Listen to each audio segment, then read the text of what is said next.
Muito bem, pessoal. Então, vamos começar a nossa aulinha de hoje.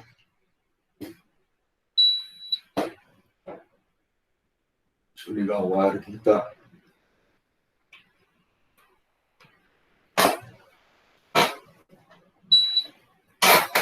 Vamos lá. Muito bem, nós falamos, né, até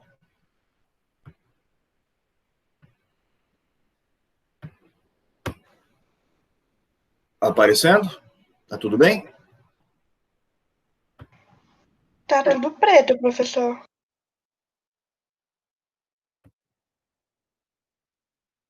E agora?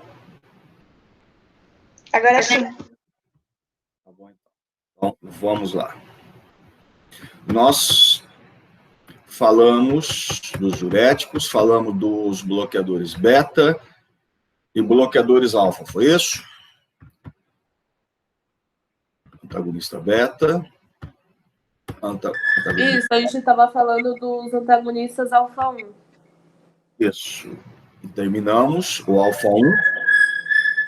A gente estava falando sobre o uso na terapêutica, foi o último tópico que a gente discutiu. O antagonista alfa. Isso. Então, o antagonista alfa hoje, né? Eu já havia dito isso para vocês. Eles praticamente não entram quase na terapia anti-hipertensiva. Né? Eles foram substituídos por outros fármacos mais eficazes e com menor número de efeito adverso.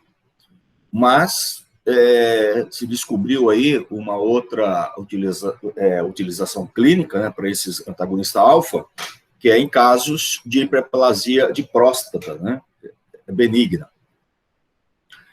Então, hoje, a terapia anti-hipertensiva, né, eles entram aí, se entrar como quarta, quinta opção de uso, mas na urologia ele entra, é bastante indicado hoje, porque se descobriu aí, né, que o receptor alfa presente na próstata, ele gera uma hipertrofia de próstata. E ele, o alfa, também está presente no esfíncter urinário. Então, quando você usa um antagonista alfa, a tanzolosina é o mais utilizado hoje, você evita e regride, né, essa hipertrofia, essa hiperplasia que eles chamam de próstata,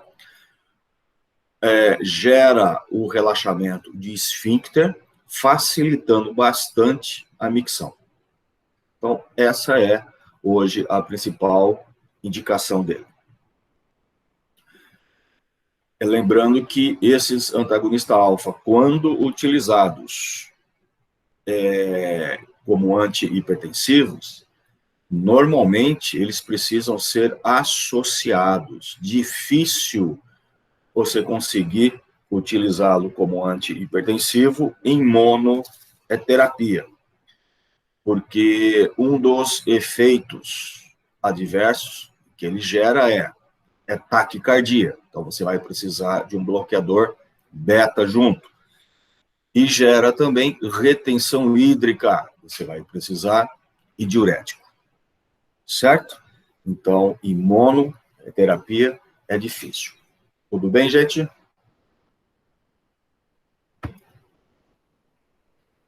E depois surgiu aí o antagonista alfa e beta.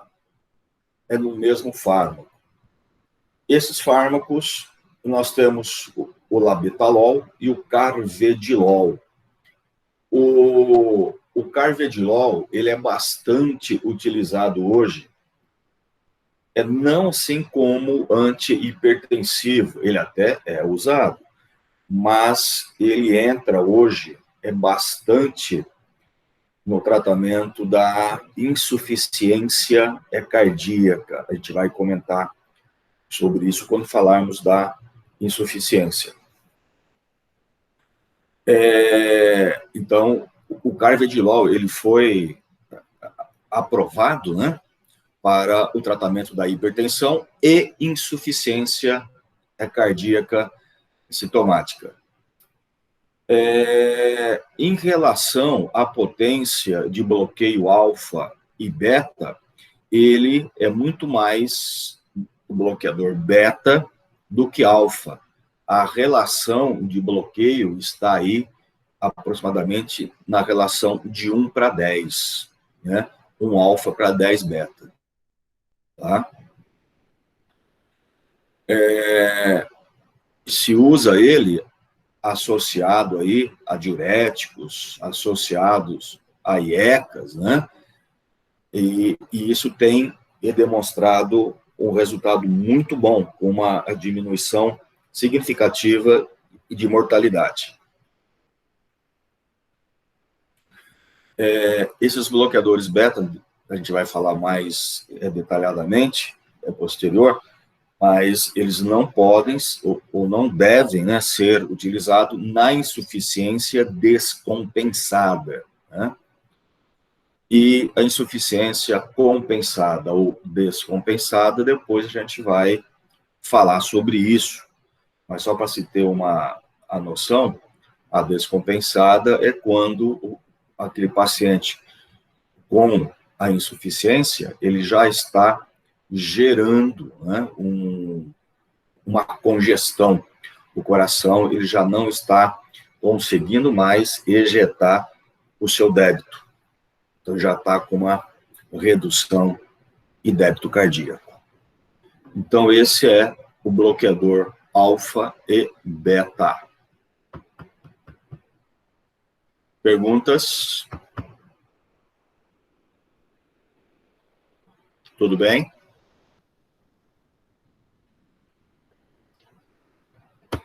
Bom, gente. Oi. Alguém ia perguntar alguma coisa?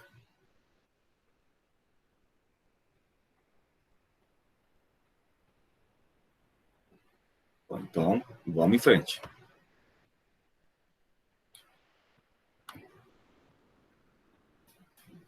Muito bem, gente. Alguns fármacos, né, de ação central já foram bastante utilizados e hoje ainda se tem no arsenal terapêutico, né, mas como antihipertensivo se usa pouco, mas ainda se usa. E o alvo principal desses fármacos é o receptor alfa-2, o pré-sináptico. O receptor alfa-2, ele é inibitório, então ele ativa aí a proteína G, né, inibitória. E aí ele gera inibição da adenilciclase. Quando se inibe a adenilciclase, você tem uma diminuição do AMPC. E automaticamente com isso você tem ativação dos canais hipotássio retificadores, que gera aí uma hiperpolarização de membrana. Então você aumenta muito a carga negativa, né, nas membranas. Isso é inibição. E automaticamente inibe os canais de cálcio neuronais. Quando nós falamos em sistema nervoso autônomo, em simpático, né, nós falamos desses receptores alfa pré-sináptico. E falamos que o alfa pré-sináptico ele era inibitório, né, e que inibia o canal de cálcio e automaticamente diminuindo a liberação do mediador químico, que é noradrenalina. Então, quando eu tenho ativação, ou quando eu tenho estímulo desse alfa-pré, ele gera inibição, não liberando o mediador químico, através, então, principalmente do bloqueio de canal de cálcio. E aí, automaticamente, esses receptores acabaram sendo alvo, né, de fármacos. A metildopa é o fármaco principal aí, né, que tem ação nesses receptores, né, os receptores alfa-pré-sinápticos. Agora,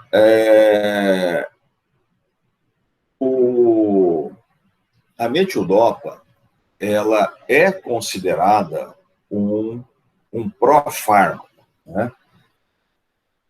A metildopa, ela é administrada, ela vai ser absorvida, ela vai chegar até o nosso tronco encefálico, e lá no tronco encefálico ela vai entrar nos axônios pré-sinápticos dos nervos, dos neurônios simpáticos. Então, ela entra no axônio pré-sináptico simpático. E lá, não sei se vocês lembram, né, da síntese de noradrenalina. A metildopa, ela começa a interferir na síntese de noradrenalina. Ela entra e, num primeiro momento, onde se tinha a formação de dopamina, né?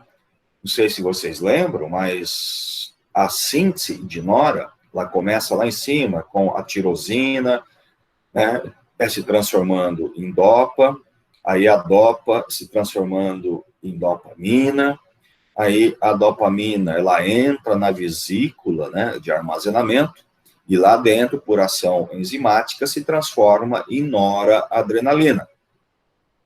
Então, a metildopa, ela entra nessa cadeia de síntese, interferindo nessas transformações.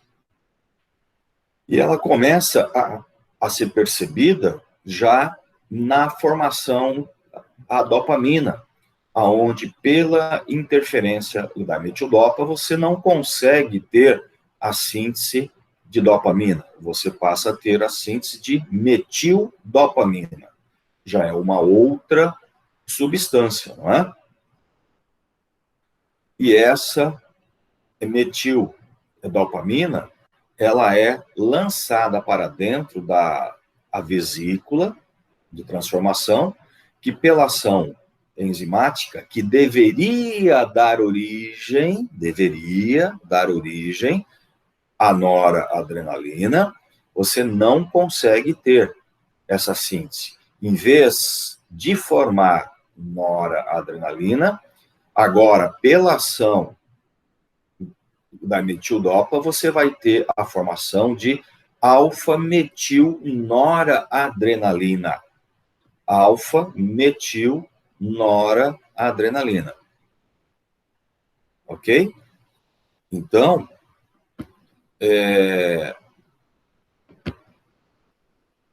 essa alfa-metil-nora é que vai ser formada no lugar, né, da nora. E essa metil-noradrenalina, ela passa a ser chamada de falso mediador. E por que ela é chamada de falso mediador? É porque ela foi sintetizada como sendo o mediador, noradrenalina, ela vai ser liberada para a sinapse como sendo o mediador, noradrenalina, ela vai se ligar aos receptores como sendo o mediador, só que a ação dela nos receptores é muito inferior à ação da noradrenalina. Por isso que ela é chamada de falso mediador. Ok?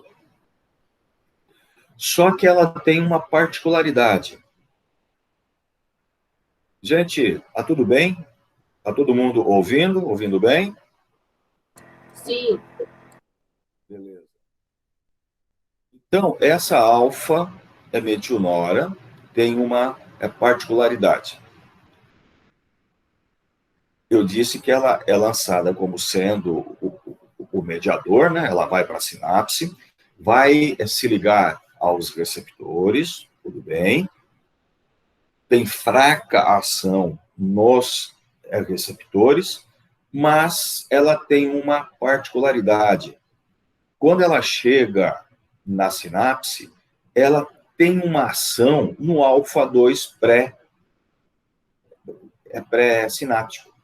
A ação dela nesse alfa-2 pré é muito boa, ao contrário dos receptores pós, que a ação dela é muito fraca. Então, esse falso mediador acaba estimulando esse alfa-2 pré. E aí você vai ter a diminuição na resposta vasoconstrictora periférica. Por que isso? Veja, você já teve uma redução significativa de síntese de noradrenalina, né? Que foi substituída pela alfa-metilnora. E quando passa a ter estímulo em alfa-pré, você vai reduzir ainda mais a síntese de noradrenalina. Então, você vai ter uma diminuição significativa dos receptores pós. Tá? E essa ação é percebida principalmente a nível de vasos periféricos, onde o estímulo que parte do nosso tronco encefálico vai estar reduzido em direção aos vasos periféricos. Então, você tem uma redução da ação vasoconstrictora periférica, passando aí ter essa vasodilatação periférica, reduzindo de forma significativa, né, a pressão arterial. Tá? Então, gente, esse é o mecanismo básico da metildopa como fármaco antihipertensivo. Ok? Alguma dúvida, gente, aí? Alguém quer perguntar? Alguma coisa?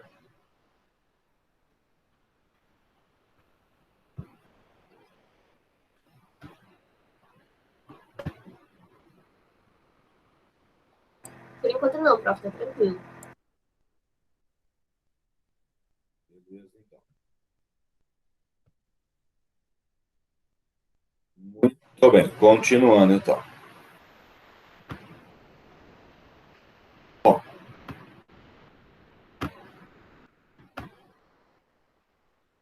não sei o que está aparecendo essa legenda aqui.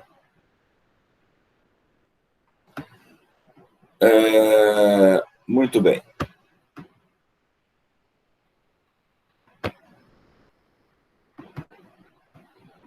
Gente, então, através desse mecanismo que nós falamos, né, você acaba tendo uma diminuição da resistência periférica, sem causar muita alteração no débito e frequência cardíaca em pacientes jovens.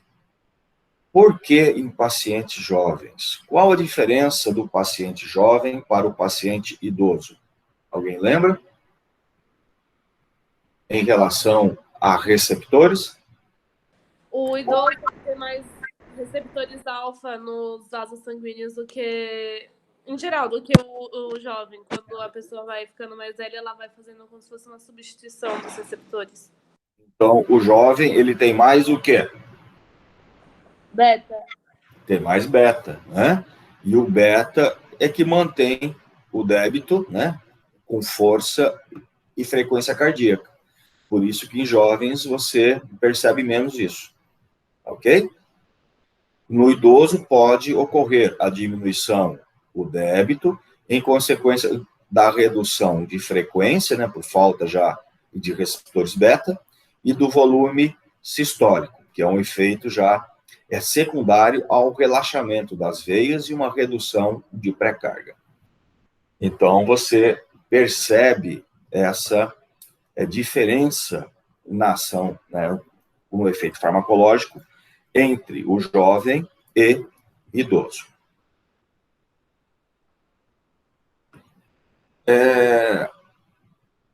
A metidopa, ela causa hipotensão postural. Não é tão frequente quanto um bloqueador alfa, mas ela pode causar, né? Quando você diminui a resistência vascular periférica, você também está diminuindo, então, a resistência vascular às suas artérias carótidas, né? Que vai fazer a irrigação cerebral.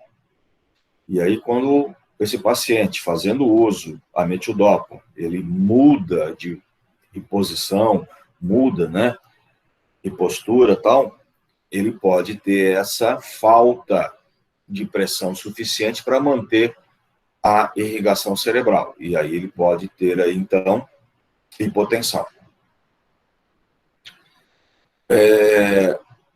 Toda hipotensão grave é reversível com expansão de volume. Então, se algum paciente entrar numa hipotensão, né, por causa da metidopa, né, essa hipotensão ela pode ser reversível, né, com expansão de volume. Como assim expansão de volume? Aplicação de um soro, né? Você deita esse paciente, faz um soro intravascular, isso aí regulariza rapidamente.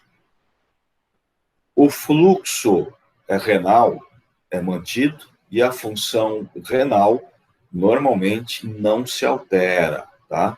Ela é inalterada com o uso da metidopa.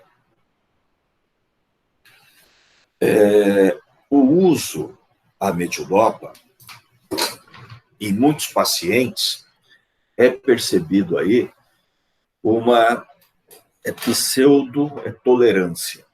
É chamada pseudo-tolerância.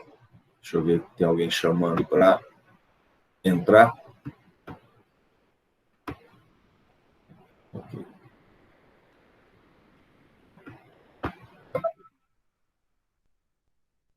Essa pseudo-tolerância, ela é dada principalmente porque a metidopa pode desencadear a retenção hídrica, tá? Pode.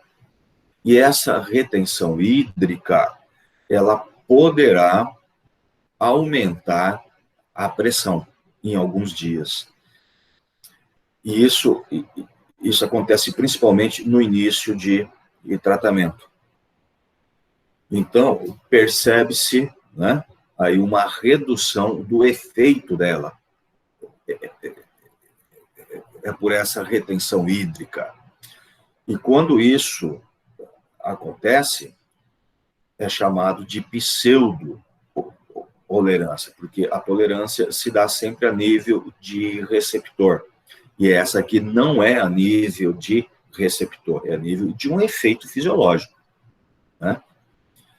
E essa pseudo-tolerância, ela é revertida com a associação de um diurético, né? Você faz uso de um diurético, né? Um tiazídico, por exemplo, e aí você reverte essa pseudo-tolerância.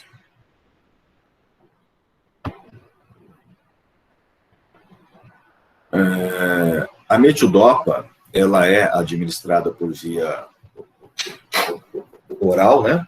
Ela é muito bem absorvida, né? E ela chega até o SNC, onde ela é metabolizada e tem a sua atividade. A metildopa, ela é excretada aproximadamente em 25% em sua forma original, tá? E o restante é excretado em forma de conjugados e metabólicos. Ação por 24 horas.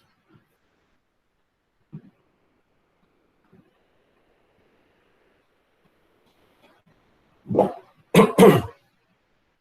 a metildopa, por ter essa atividade a nível de tronco encefálico, né, ela gera aí também uma inibição, gente, de alguns centros a nível de tronco encefálico. E ela acaba reduzindo alguns centros, como o centro da vigília. Ela também reduz a atividade do centro da vigília. E aí, então, ela diminui o seu estado de alerta, o que leva o paciente a um pouco de sedação. Esse efeito é muito semelhante quando você usa um antihistamínico, tipo um polaramine, né? Você toma e você sente aquela sedação, a moleza, a sonolência, né? É esse tipo de efeito que a metildopa pode provocar.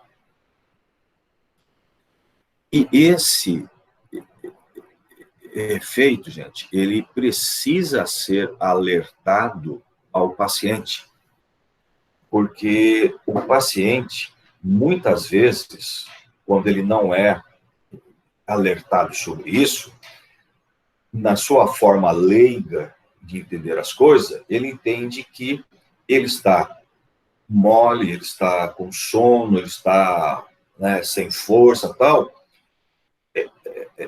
é porque a pressão está muito baixa. Ele entende que esse efeito é porque a pressão caiu muito. Então, o medicamento está reduzindo muito a pressão dele. E aí, tá, de uma certa forma, ele próprio, ele resolve ou abandonar o tratamento, ou diminuir a dose, e isso atrapalha todo o esquema terapêutico. Então, precisa ser alertado esse paciente que ele vai ter, sim, essa sedação, a moleza, que isso é normal pelo uso do medicamento, mas que também são efeitos que tendem a melhorar em alguns dias. Então, ele tem que persistir nesse tratamento para que haja a melhora, tá? E aí ele sai disso daí, ok? Então, isso é importante.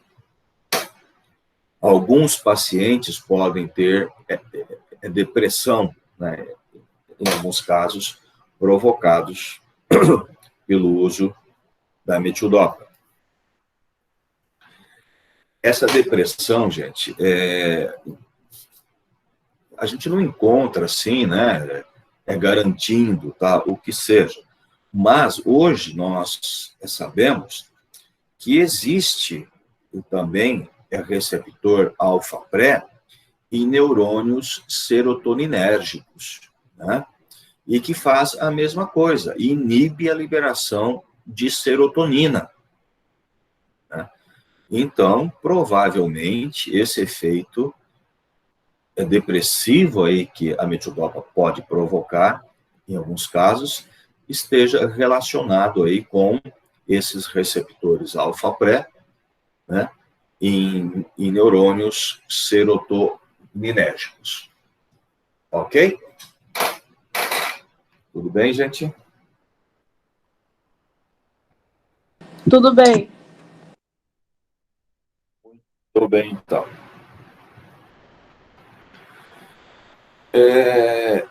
Centros medulares responsáveis pela salivação são inibidos. Ao longo da medula, tem alguns centros, tá, responsáveis pela salivação. Tá?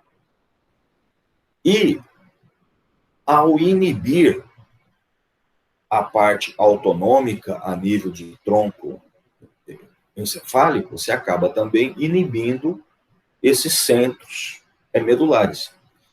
E muitos pacientes passam a ter xerostomia, né, que é aquela sensação de boca seca, né, boca seca, pela ação à metidopa. A metidopa, como vários outros antihipertensivos, promove a redução da libido, né? Muitos pacientes que usavam a metidopa, né? Estou falando aí em torno de 30 anos atrás, onde nós não tínhamos os fármacos que nós temos hoje, né?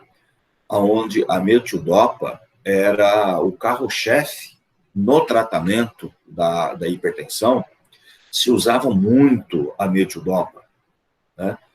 E a grande maioria aí dos pacientes se queixava muito, tá, dessa a redução de libido, né, uma certa impotência sexual, tá? Sinais parkinsonianos. A metidopa, em alguns pacientes, ela promove os tremores finos, né, de extremidades, tipo parkinsoniano, uma certa rigidez muscular, bem típico de sinais parkinsonianos. Mas, veja bem, são sinais parkinsonianos, não é Parkinson, tá? Você, reduzindo a dose ou suspendendo o tratamento, tudo vai melhorar. Agora, por que, gente, sinais parkinsonianos?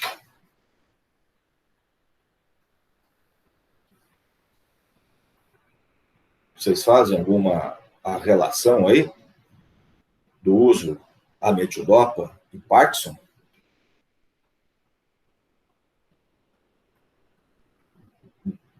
Nós já comentamos isso hoje. Eu acho que a diminuição da dopamina que acaba levando à tremedeira do Parkinson, não é? Se não me engano. Isso. E onde é que está a relação com a metidopa?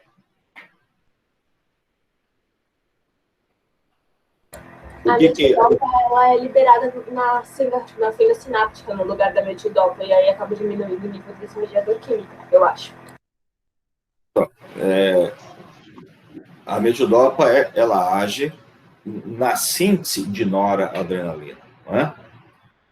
Só que a síntese de nora passa pela síntese de dopamina. E ela vai, então, interferir na síntese de nora. De dopamina. Não deixando formar a dopamina e formando um outro componente, né? Que é o alfa-metil dopamina. Então, esse falso mediador, esse alfa-metil dopamina, também tem a potência muito inferior à dopamina. Então, essa falta de dopamina que pode levar aí a esses efeitos parkinsonianos, tá? E também por falta de dopamina, né? A dopamina, ela inibe a liberação de prolactina pela hipófise, né? Então, se você tem a diminuição de dopamina, você passa a ter uma hiperprolactinemia. Aumenta-se bastante a prolactina. E esse aumento de prolactina gera ginecomastia, né? E galactorreia, tá? Então, até homens, né, que tomavam muito a metildopa, tinham aí o aumento das mamas, né, ficava com ginecomastia. Ok? Tudo bem, gente? Muito bem. E aí, a metildopa, né, ela acabou sendo substituída, né, o tratamento antihipertensivo por outros fármacos, à medida que foi surgindo fármacos mais novos, né, com menos efeitos adversos, né, começou a surgir e foi substituindo aí a metildopa. Só que a metildopa, ela é um fármaco bastante seguro, né? Então ela ainda é preferida para o tratamento da hipertensão durante a gravidez. Isso se deve em razão da eficiência e segurança que essa droga gera, tanto para a mãe quanto para o feto, tá? Então, ela é usada, sim, hoje ainda, né? Aí, no tratamento da hipertensão, né? Para a gestante.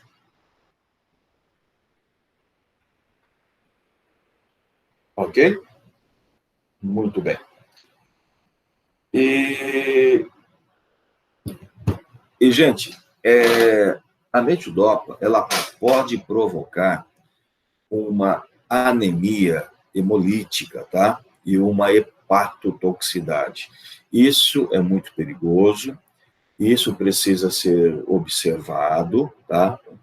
Logo no início do tratamento, precisa ser vigiado pelo clínico para qualquer indício desses efeitos, suspender imediatamente o tratamento, tá?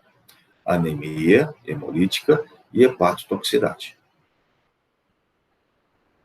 Ok?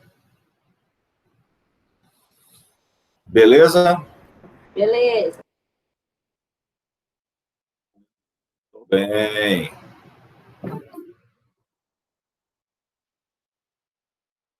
Tem alguém aí? Tem. Professor, só uma Oi. dúvida, que eu tenho uma outra matéria aqui. O parkinsonismo, ele não tem a ver também com o aumento de acetilcolina no colinérgico, porque a dopamina, ela é inibitória da acetilcolina, daí a diminuição dela faz com que aumente a acetilcolina e gerando o parkinsonismo farmacológico. Não tem isso também? Então, é o seguinte, o centro onde é controlado essa parte motora, né, lá no estriado, você tem dois mediadores importantes. Você tem a dopamina e você tem a acetilcolina. A dopamina, ela seria uma inibitória, né? E a acetilcolina, ela é excitatória. Só que os dois se autorregulam. Quando você tem a baixa de dopamina, aí você vai ter a prevalência excitatória da acetilcolina. Então, na realidade, o efeito parkinsoniano é observado pelo efeito excitatório da acetilcolina. Tá? Mas ele está sendo prevalecido por falta da dopamina. Tá? Quando você tem esses efeitos parkinsonianos muito proeminentes, né? Os tremores, a rigidez muscular, tá? Um dos tratamentos desses efeitos parkinsonianos é usar fármacos, né? Bloqueadores de receptor da acetilcolina. A gente usa os bloqueadores de muscarínicos, né? De ação central, tá? Para reduzir o efeito da acetilcolina. Agora, então, o Parkinson em si, tá, não é pelo aumento dela, é pela diminuição da dopamina, que aí deixa ela prevalecer. Não sei se eu conseguir te esclarecer. É que eu peguei o bonde andando um pouquinho, professor, mas aqui a gente está falando do Parkinson da doença ou do parkinsonismo farmacológico? Não, a gente está falando do parkinsonismo farmacológico, tá? Que é provocado pelo uso da metildopa. A metildopa é um antihipertensivo que reduz a dopamina. Então, por isso que pode aparecer o efeito parkinsoniano. Apenas efeito parkinsoniano, não é Parkinson. Sim, entendi. Obrigado, professor. Ok?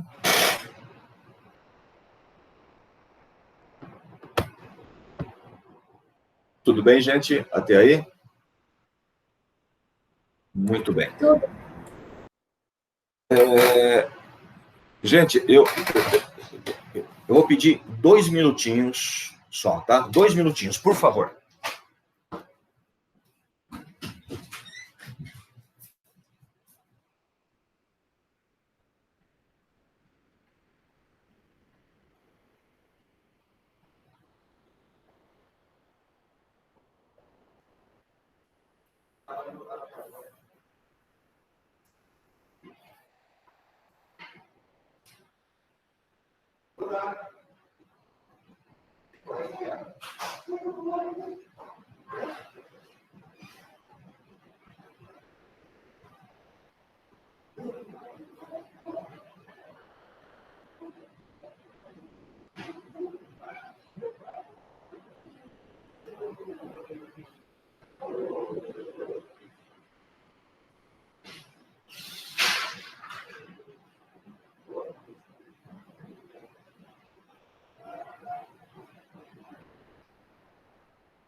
Bem?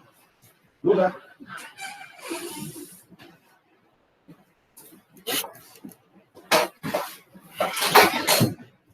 Oi, pessoal, desculpa.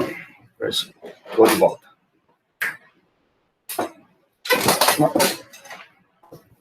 Não, espera um pouquinho, tá? Pode ser.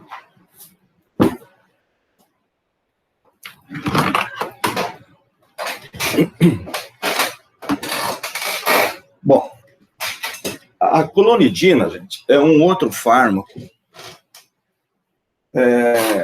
de ação central, antihipertensiva, né? Que age também de uma forma muito semelhante à metildopa. Ela também age a nível de alfa-2 pré-sináptico, lá no tronco encefálico. A mesma coisa. A diferença é que a clonidina, ela não forma lá, né, o falso mediador, ela não interfere na síntese, ela apenas age estimulando diretamente o tronco encefálico, tá? A nível de receptor alfa-2. Então, ela vai lá e estimula esse alfa-2, né, lá a nível de tronco. E estimulando esse alfa-2 pré-sináptico, acaba, então, diminuindo a descarga, né, de noradrenalina, a descarga simpática.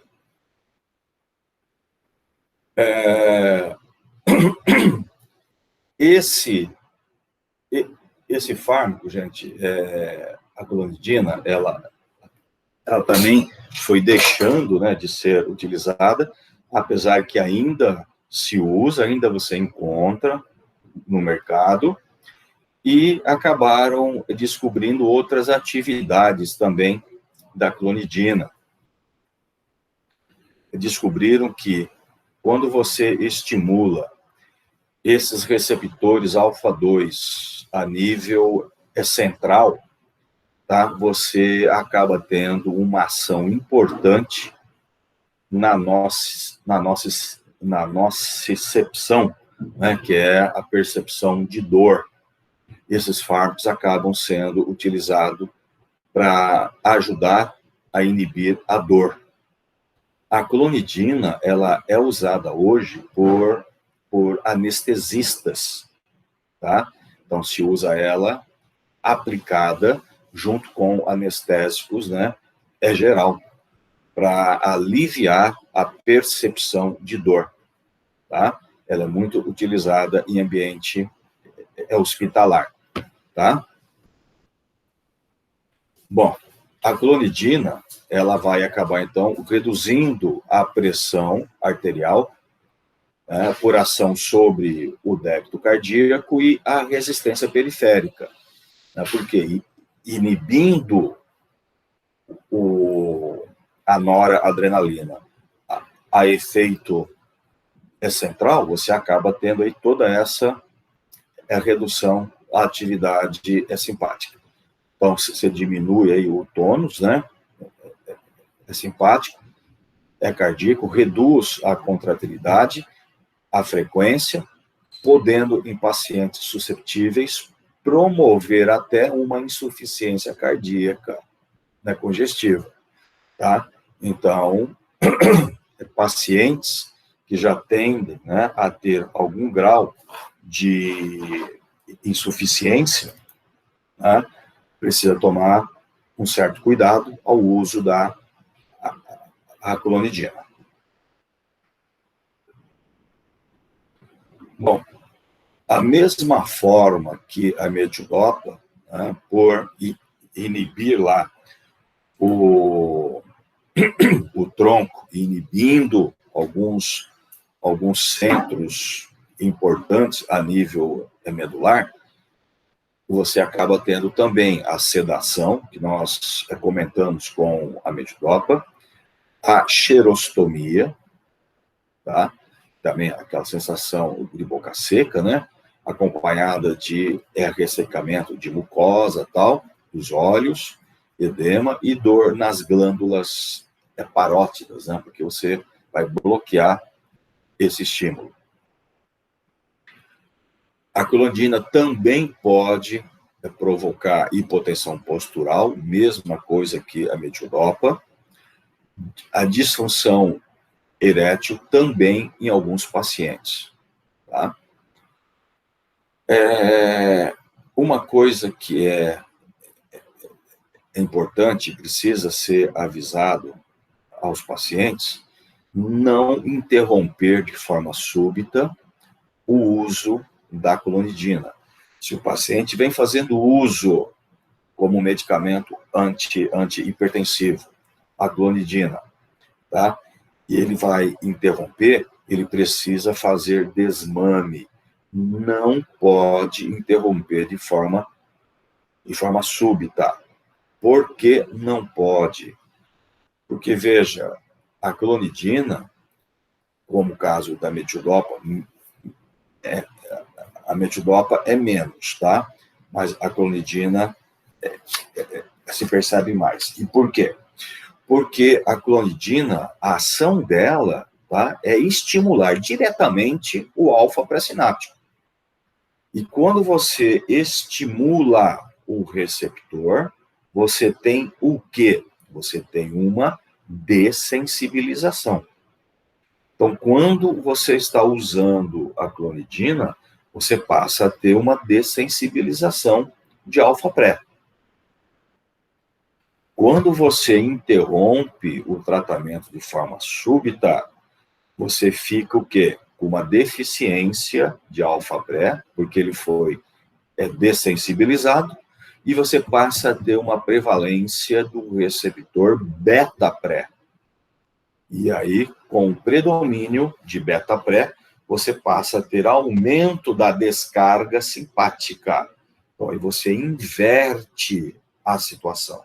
Você passa a ter um pico hipertensivo, com taquicardia e com tudo mais. Isso pode ser muito perigoso. Então, o tratamento com a clonidina tem que ser feito, a interrupção tem que ser feito gradativo. Ok, gente? Alguma dúvida, gente, até aqui? Por enquanto, não. Beleza. Um outro fármaco que foi utilizado, tá? E hoje nós não temos mais, não tem mais aqui, o Brasil, é a reserpina. Bom, se não tem mais, por que a gente fala dela? A gente fala dela para vocês conhecerem, né, o que nós já usamos, tal, e porque muitos países, principalmente na África, ainda usa a reserpina, né? Porque ela é uma droga muito barata, né? É muito barata. Então, alguns países mais pobres ainda usam a reserpina. A reserpina, ela era, aqui no Brasil, utilizada principalmente associada a diuréticos, tá? Principalmente. E a ação principal, a reserpina, é também a nível de tronco encefálico, age a nível central, né? E como que ela age? Gente, para a gente entender isso aí, vocês precisam relembrar lá a síntese de noradrenalina, os mecanismos de sinapses. Vamos dar a recordada para vocês entender bem. Veja, a síntese de nora, né, ela acontece lá dentro do neurônio, né, a gente já comentou isso hoje, a tirosina, depois é formada a dopamina, né? Aí a dopamina entra na vesícula, se transforma em noradrenalina, e essa nora vai para a sinapse, é liberada, né, para a sinapse. E o mediador que é liberado para a sinapse, ele sofre uma recaptação. Lembram disso? Ele volta para dentro do neurônio. E quando ele volta, quando ele é recaptado, vai acontecer duas coisas. Ou ele é degradado pela MAL, então parte dele, a MAL intraneuronal, vai metabolizar, e uma outra parte vai para onde? Vai ser armazenado. Vai para vesículas de armazenamento. E essas vesículas de armazenamento vão liberar esse mediador novamente para a sinapse quando chegar algum tipo de estímulo. Tá tudo bem até aí? Vocês lembram disso? Sim. Muito bem. Então, a reserpina, gente, ela vai agir na membrana dessas vesículas de armazenamento. Ela age aí. Ela gera como fosse uma impermeabilização nas vesículas. Ela não deixa ocorrer, né, o armazenamento. O mediador, a noradrenalina, ela não consegue entrar na vesícula. Se não entra na vesícula, ela fica lá solta a nível de axônio, então ela acaba sendo degradada pela MAL, tá? E você não tem mais armazenamento. E não tendo armazenamento, você vai diminuir a oferta de noradrenalina na sinapse. Ok? Então, é isso que ela faz. Tá? Ela inibe, então, ela interfere nesse armazenamento de noradrenalina. Ok? Bom, a reserpina, ela tem uma latência de início de ação. Você passa a utilizar a reserpina hoje e você só vai perceber o efeito dela daí a alguns dias, né? Você não percebe o efeito dela de imediato. E por que não? não percebe esse efeito porque a reserpina ela vai bloquear o armazenamento, mas o que já está armazenado, esse aí vai continuar e vai ser liberado para a sinapse, tá? Então, ela só vai inibir o novo armazenamento. E esse armazenamento que já tem, ele dura aí alguns dias, até uns 5 dias. Então, é por isso que se tem essa latência de início de efeito. Ok? Só que tem a coisinha. A reserpina também pode interferir, gente, no armazenamento de serotonina, tá? Então, ela pode interferir também na serotonina. E isso aqui, em alguns pacientes, pode levar a efeitos muito perigosos, tá? A gente vai falar já já.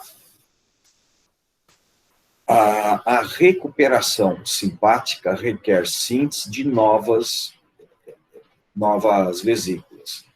Ou seja, o paciente que está fazendo uso da reserpina, a hora que vai parar de usar, você também tem uma latência de término de uso, né? Término de efeito. Por quê? Porque para que você passe a ter aumento da atividade simpática, você precisa ter síntese e armazenamento de novo. Então, porque as vesículas que já foram impermeabilizadas, essa é de forma irreversível. Então, você vai precisar sintetizar novas vesículas. E isso leva também de 5 a 7 dias. Tá? Então, tem a latência tanto de início quanto de término de uso, de efeito. Ok?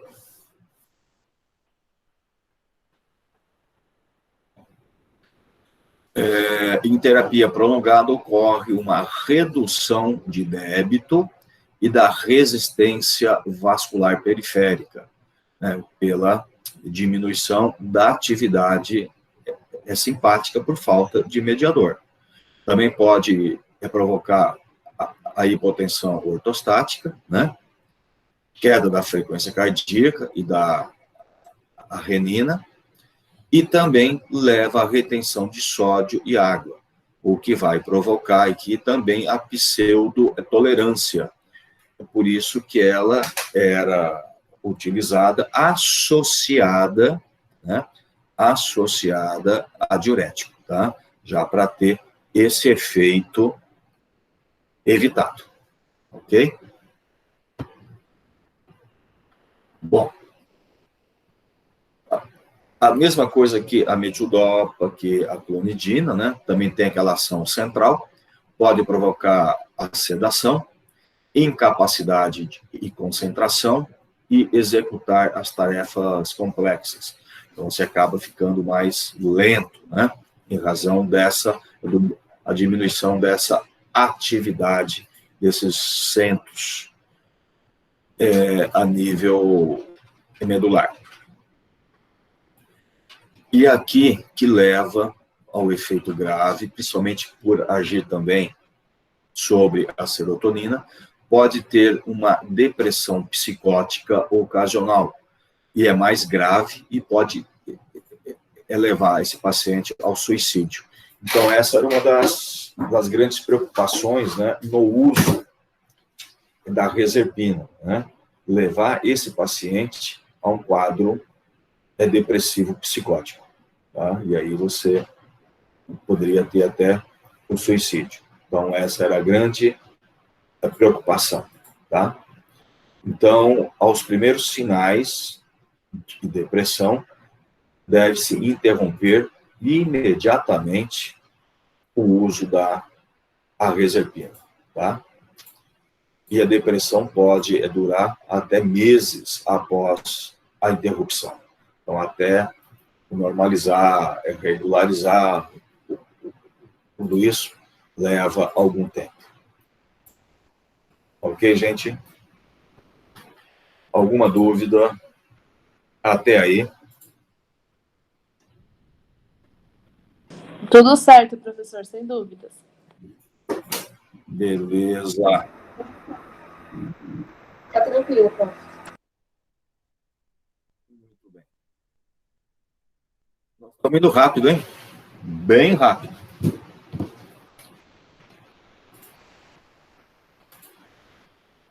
E aí, gente, uma outra classe que é bastante utilizada na terapia antihipertensiva e é usado até hoje, né? Se usa muito ainda hoje, são os antagonistas ou os bloqueadores dos canais de cálcio, né?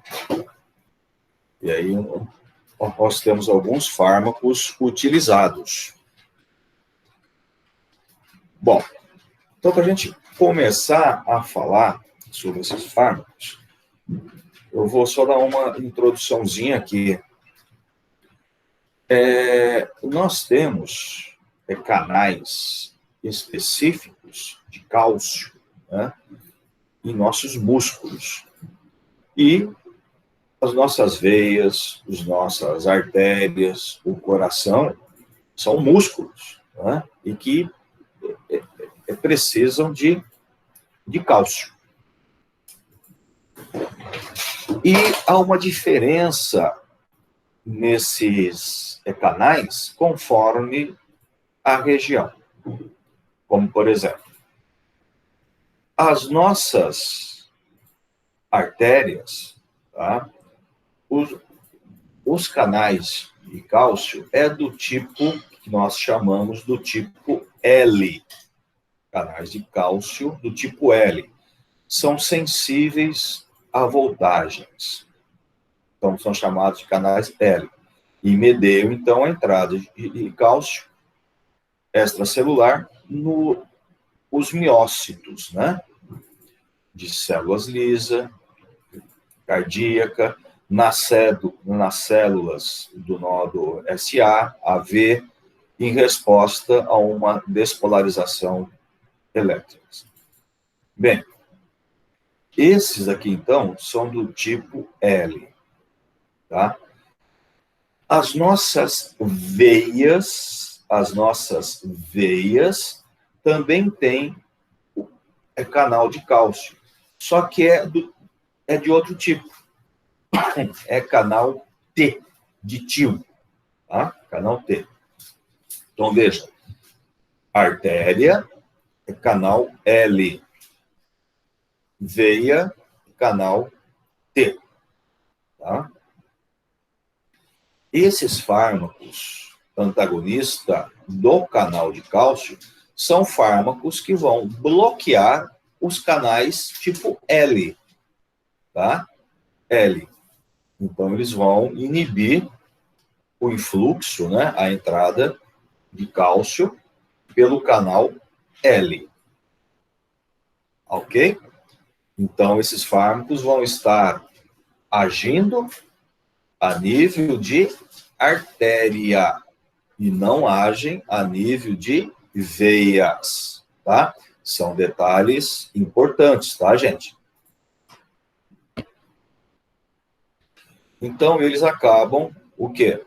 Agindo em músculo liso vascular, relaxando particularmente o leito arterial. Por que arterial? Porque é a artéria que tem o canal L. No coração, ele acaba tendo um efeito cronotrópico e inotrópico negativo. Só relembrando, cronotropismo é o que mesmo? E inotropismo é o que mesmo?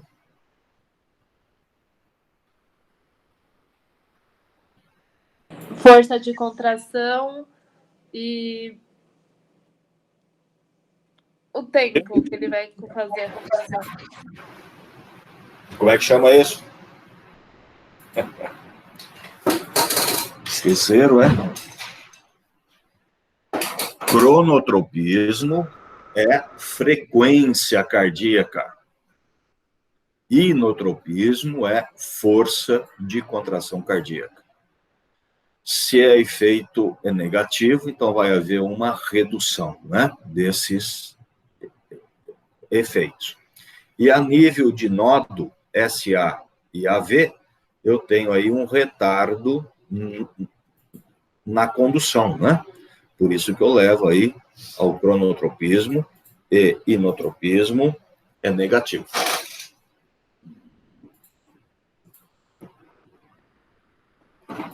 Então,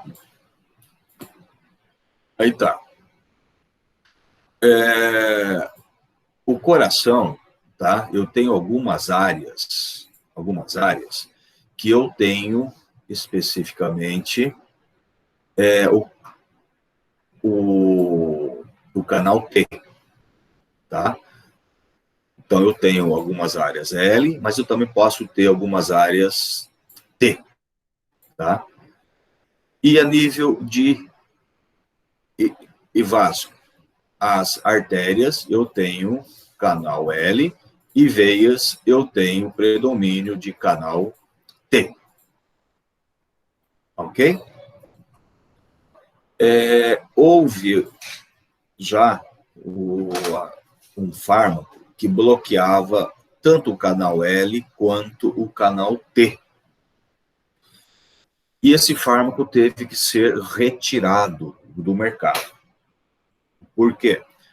Porque eu tenho o canal T em áreas de excitabilidade cardíaca.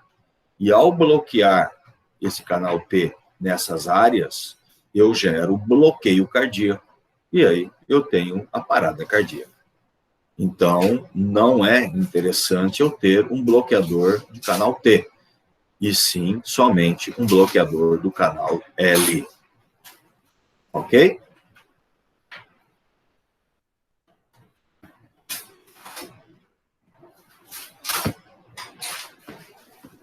Bom, aqui só está falando, então, dos canais. Tá. Muito bem.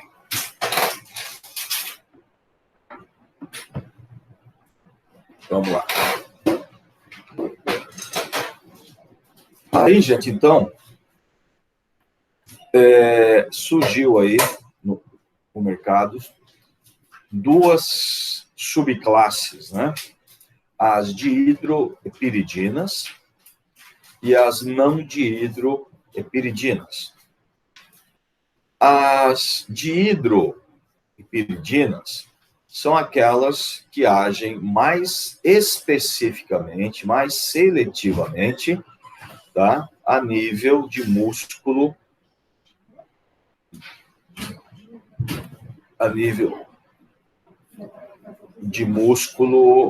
liso vascular, tá? E as não dihidroepiridinas acaba também agindo a nível de músculo cardíaco, tá? Então, é por isso que tem aí as dihidro e as não dihidro. O que nós mais utilizamos hoje é as dihidro como antihipertensivas.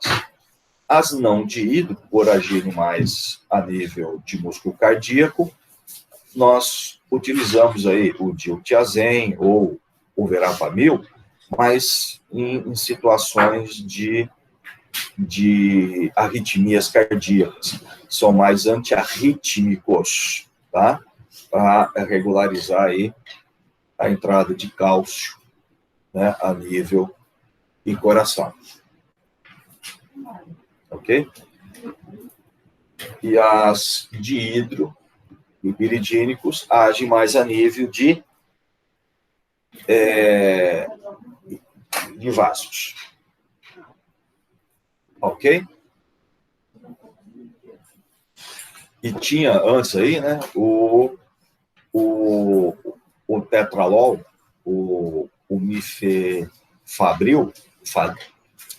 mibefradil, ele era um bloqueador do canal T e do canal L. Então, ele foi retirado, tá? Por provocar aqui a parada cardíaca. Ok, gente?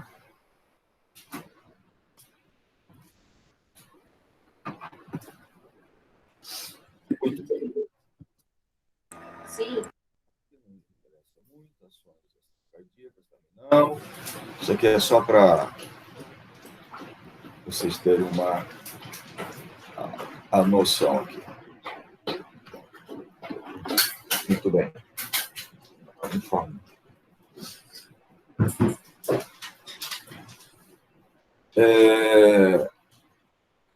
Gente, esses fármacos, somente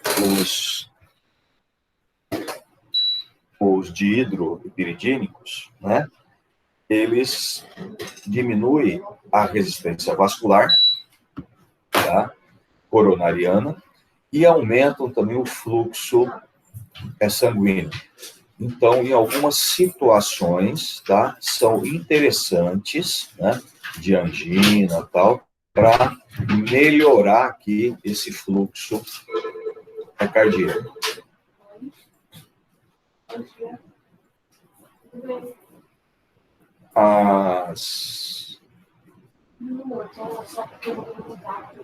As dihidropiridinas são vasodilatadores mais potentes que o verapamil, né? Lembra que o verapamil age mais a nível cardíaco, tá? Que é menos potente que o diltiazem.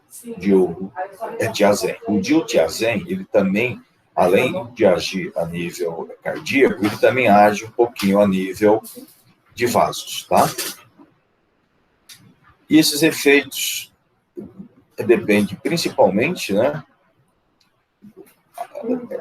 da via de administração e do grau de disfunção ventricular. Bom, aí nós temos dois fármacos, nifedipina e amlodipina. Gente, a nifedipina, ela foi o primeiro fármaco a ser utilizado como o bloqueador de cálcio. Depois, só depois de algum tempo, que surgiu a amlodipina. Então, vamos falar aí um pouquinho desses fármacos para ver o que já foi utilizado e o que acontecia. A nifedipina, na administração extravascular, aumenta aí o fluxo sanguíneo, né? Reduz a pressão e provoca reflexo simpático, com consequente taquicardia e inotropismo positivo. Melhora a contratilidade miocárdica e função ventricular. Veja bem, deixa eu falar um pouquinho disso daqui. Por que provoca esse efeito reflexo simpático? A nifedipina, a característica cinética dela você administra, ela tem um efeito muito rápido, ela age rapidamente e tem uma meia-vida curta. A vida dela está em torno de 6 horas. Tá? Então, a variação na concentração plasmática é meia grande, né? Porque você toma, ela vai rapidamente, ela faz um pico no seu sangue, inicia o efeito rápido, depois ela cai também rapidamente. Essa variação de concentração plasmática leva a um aumento de noradrenalina. É essa variação na concentração plasmática rápida que leva ao efeito reflexo de aumento da atividade simpática. Tá? E isso daí, por um lado, você pode ter a melhora, né, a função cardíaca, mas, por um outro lado, você acaba tendo também algumas outras consequências, né? É paciente que tinha já uma predisposição a uma angina, né? Uma coisa, poderia até infartar, né? Por esse aumento da atividade cardíaca. E esse efeito simpático, tá? Ele pode refletir até como uma espécie de efeito antagônico sobre a pressão arterial. Então, em razão dessa meia-vida curta, desse início de efeito rápido, você acaba tendo vários efeitos compensatórios, adversos, né? E aí, a indústria farmacêutica, para tentar amenizar esses efeitos, né, é que a indústria ela investiu muito em algumas formas farmacêuticas, como formas de liberação controlada. Então, surgiu aí a nifedipina retard, onde você usava só 1 a 2 vezes ao dia, a nifedipina orus, e tinha outros nomes aí. Tudo para quê? Para tentar liberar a nifedipina de forma mais lenta, mais gradual, para não ter esse pico plasmático rápido, para aumentar a meia-vida, para diminuir esses efeitos adversos. Ok, gente? Até aí, tá tudo bem, gente? Tá dando para entender? Tudo certo. Muito bem. Aí, depois de muito tempo, de muito uso, de anos aí, né, de uso, a nifedipina, a indústria farmacêutica conseguiu sintetizar a amlodipina. Ela veio para corrigir esses efeitos da nifedipina. A amlodipina, ela tem uma absorção lenta, uma meia-vida longa, então tem um efeito prolongado, tá? Então, ela veio para reduzir todos esses efeitos adversos, simpáticos, que era provocado pela nifedipina. E ela passou a ser bastante utilizada na clínica. Então, hoje nós utilizamos muito a amlodipina. A nifedipina ainda é usada, lógico, mas a amlodipina é muito mais que a nifedipina, tá? Então, ela tem uma absorção lenta, um início de ação lento, tá? E essa ação lenta e efeito prolongado mascara, não gera esse efeito reflexo simpático, certo? E ele provoca, então, menos taquicardia, né? Reflexo, né? A meia-vida longa, de 35 a 50 horas, menor efeito simpático, menor efeito inotrópico e não eleva tanto a frequência cardíaca. Então, ficou sendo aí o fármaco de escolha na terapia antihipertensiva, tá? E vocês vão ver isso na prática aí, que se usa bastante ela, tá? Tudo bem? Existem outros, né? O felodipino, que é mais específico para vasos, né? Ocorre efeito inotrópico negativo, ativa indiretamente o sistema simpático. Então, também não é lá grande coisa. E surgiu também um outro fármaco, que é o nicardipino. O nicardipino, ele acabou tendo aí alguns efeitos antianginosos, importante, mas ele não apresentou efeito antihipertensivo. o efeito antihipertensivo dele é muito fraco, fraquinho. Só que percebeu, tá? Uma certa seletividade para vasos coronarianos. Então, ele melhorava muito, né? A parte cardíaca, a irrigação cardíaca. E, deixa eu ver o outro aqui. E também vasos do nosso cérebro, tá? Vasos do nosso cérebro. O verapamil, como eu disse, ele tem uma ação mais em músculo cardíaco, ele é usado mais como antiarrítmico, ele não é usado como antihipertensivo. Tá? O diazen, ele é semelhante ao verapamil, também tem mais ação a nível cardíaco, tá? Então, não interessa muito para a gente. Ok? Nível de pinagites, tá? Que é para também é uma forma de liberação mais lenta. Muito bem, muito bem, muito bem.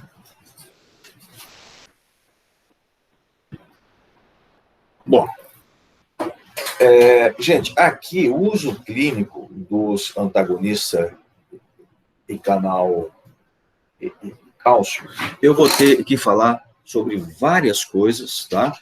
E alguns efeitos adversos que ele leva, e isso vai levar algum tempo. Não vai dar para a gente terminar hoje. Então, eu quero parar a nossa aula aqui hoje, e segunda-feira que vem a gente começa falando do uso clínico desses antagonistas no canal de cálcio.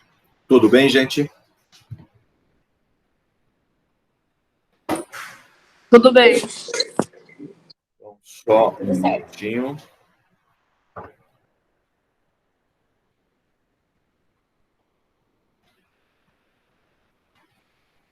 Hoje é 31, né? 8.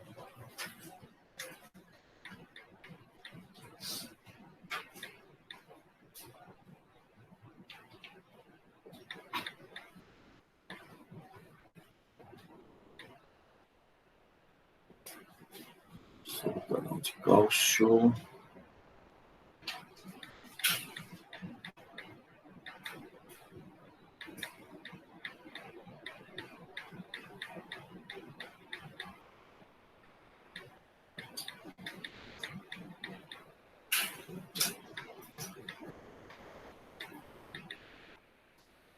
Muito bem.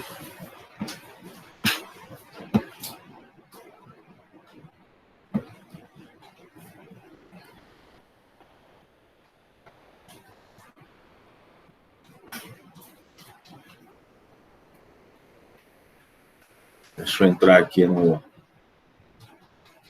Santos,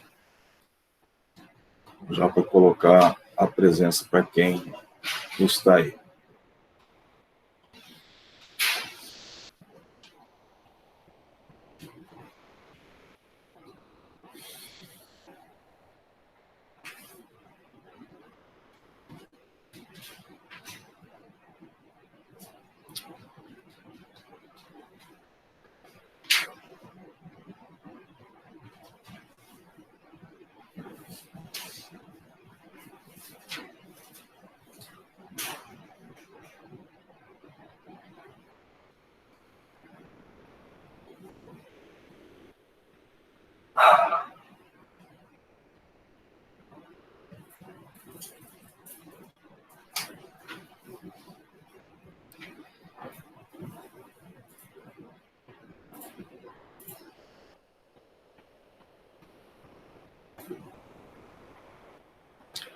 Alisson?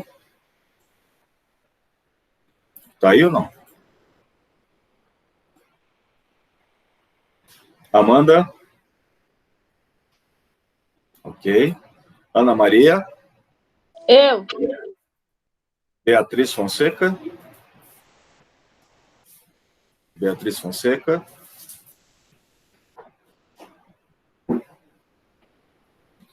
Beatriz Manuela. Eu.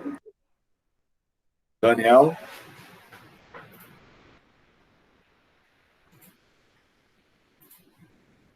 Daiane. Daiane. Fagner. Eu. Gabriela. Beleza. Giovana. Giovana. Tá. João. Tá. Júlia. Aqui, pessoal. Maria Eugênia. Ok. Maria Isabel. Eu. Maurício. Ok. Mirela. Aqui. Guarda mais cedo, tá, Mirela? Nicolier. Ok. Stephanie. Ok. Vitória. Beleza, gente. Obrigado. Um bom dia para vocês, tá? Até mais, gente. Tá, tô. Bom dia, tá, tá. Até mais. Obrigado. Até mais. Tchau, tchau. E agora, que a gente quer duas condições, eu falei pra ela que a gente só paga uma? Exatamente. Lembra que a Laura queria? Precisava de duas, a Giovana precisava de duas. Eu falei só uma. Quem precisa A de Kate, agora ela falou que vai conseguir alguém pra ficar na filha dela. E vai. sério? Infelizmente. Mandei pra Bruna o print, falei, infelizmente. E ela falou assim,